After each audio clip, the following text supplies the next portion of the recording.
What's up, guys? Welcome to another installment of O-Chem Simplified. Today we're going to be going over functional groups. We're going to be covering what they are, how many common functional groups there are that you should really focus in on, and we're going to list the majority of those functional groups out. I want you to pause the video at the certain point that we actually do put all the functional groups out, and then list them out, memorize them on flashcards, and with no further ado, let's get started with our first functional group, the methyl group.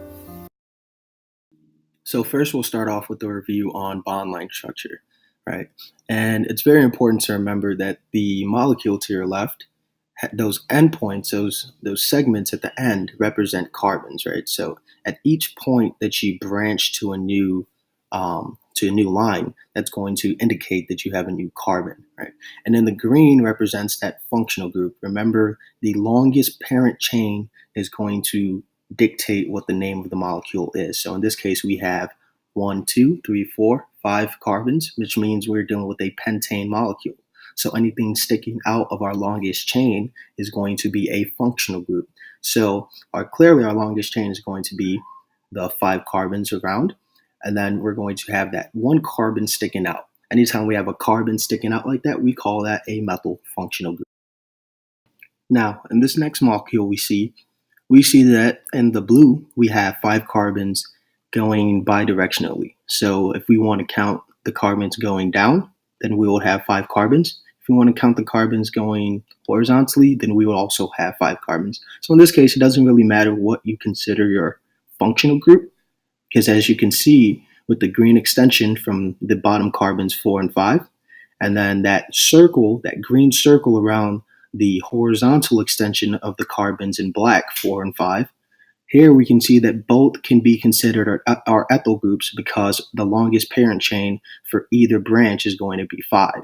So in this case, it doesn't really matter which one you want to consider your ethyl group, as they are both identical. So in this case, remember that 1 carbon extension indicates a methyl group. 2 carbon extensions would then indicate an ethyl group. And I'm going to list out a table with all the prefixes for the common methyl, ethyl, propyl, butyl, and so on and so forth, isopropyl and whatnot. So go ahead, try your best to understand this and get ready to copy down all the major functional groups and then get quizzed on it. So as a reminder, the more that you familiarize yourself with these functional groups, the easier they become to memorize. So what I suggest is, after listing out these functional groups and putting them on flashcards, memorizing them, that is one of the best ways to do it. If anyone tells you otherwise, they're lying. You need to use flashcards to make sure that you memorize these functional groups. Then you can go ahead and whenever they give you any complex molecules, just go ahead and list all functional groups within the molecules. We're going to give you an example on the problem set, but we want you to go outside of your own comfortability, look up some random molecules online, and then just list out the functional groups that are present in there. So without any further ado, let's go ahead and analyze these 2 functional groups that most students always get confused. It is the isopropyl functional group on the left and the tert-butyl functional group on the right. So now we can clearly see the distinction between these 2 molecules, right?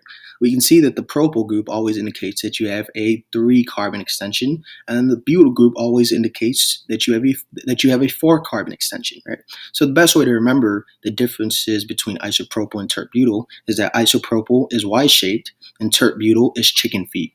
If that still causes a little bit of confusion for any basketball fans, remember that the Y-shape, right, at the end point of the Y, you only have one on one side, and then you have another extension on the other side. So you can kind of think about it as an isolation between those 2 extensions forming that Y. So if that helps simplify it, then you can also think about it in layman terms like that. And then of course the flip side to it would be tert-butyl. So you have 2 ways to remember the differences between isopropyl and tert-butyl. Isopropyl is Y-shaped, tert-butyl is chicken feet. It's very important that you don't get these 2 confused, as they play a big role in what you'll learn in elimination reactions such as bulky bases. Next up, we have the ketone functional group, also commonly recognized as the carbonyl group. Essentially what that means is you just have an oxygen double bonded to a carbon. Next up to the right, we have an alcohol, which essentially means you have an OH functional group. Then you have an ether, which means you have an oxygen in between two carbons. So instead of an oxygen being double bonded to one specific carbon, here it's actually in the middle of two carbons. We call that an ether. Now, a thiol is essentially the same thing as an alcohol. Instead of OH, it becomes SH. Next up, we have the bromo functional groups, which means BRs, sticking out of a carbon. Next, we have a chloro functional group, which means a chlorine is sticking out. Iodo, which means an iodine. And then we have a carboxylic acid, also known as COOH.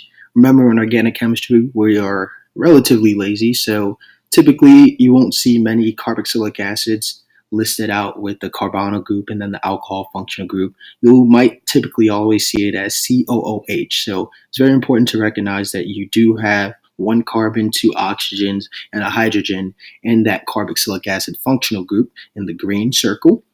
So you get to be able to recognize that if you see COOH, it also indicates the same thing as the standard fully written out carboxylic acid. Following that, we have an amine group, which is simply an NH2 extension or NR2 extension. Remember that R indicates basically anything. So it could be another carbon extension, it could be a methyl, it could be an ethyl.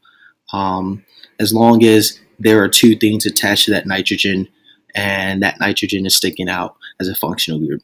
Then you have a nitrile functional group, which is essentially a CN triple bond. Then you have an amide, which is very similar to a carboxylic acid, except in this case, instead of an OH functional group, we have an NH2 or NR2 functional group.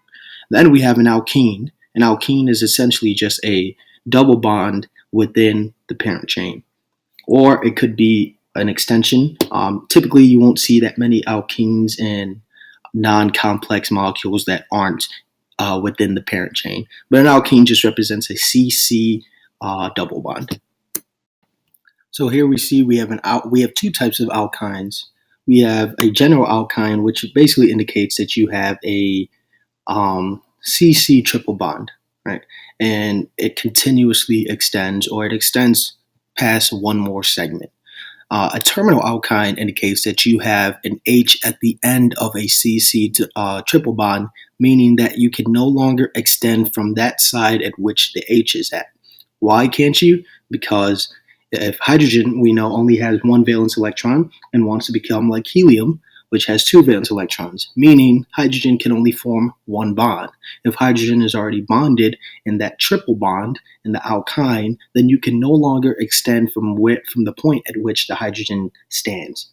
Next up, we have a benzene. Benzene rings can be drawn in two different fashions, as you see below. I prefer the fashion on the left, but some organic chemists prefer the fashion on the right.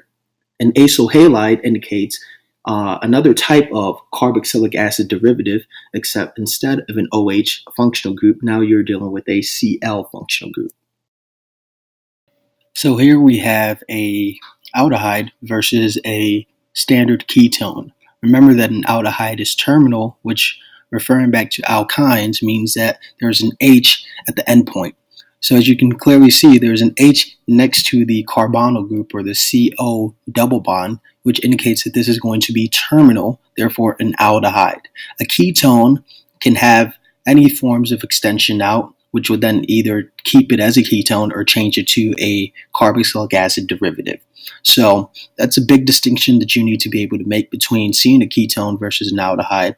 A ketone is just going to be a CO double bond with a standard, or typical extension being from an R group, whereas an aldehyde is just going to be an extension of an H, therefore a terminal, and you can no longer extend from that chain. Next up, we have a cyclohexane. As you can see, cyclo means that you have a cyclic molecule. Hexane indicates you have 6 carbons.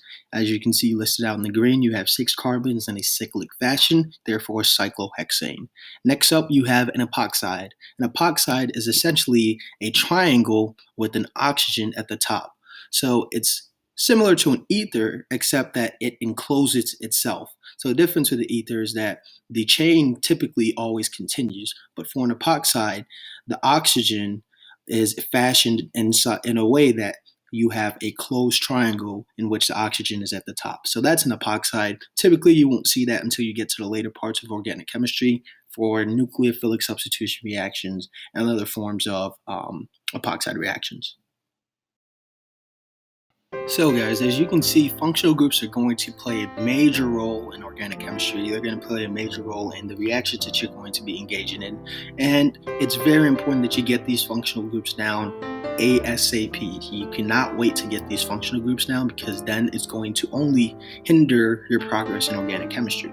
So in the next video, we're going to have a problem set where we're going to have random functional groups out. After you're done memorizing the functional groups and you feel comfortable, go ahead to the problem set. We're going to have random molecules out, and we're going to have you actually indicate those functional groups. You're going to pause the video, see what the functional groups are, list them out, and then continue the video, see if you got them right.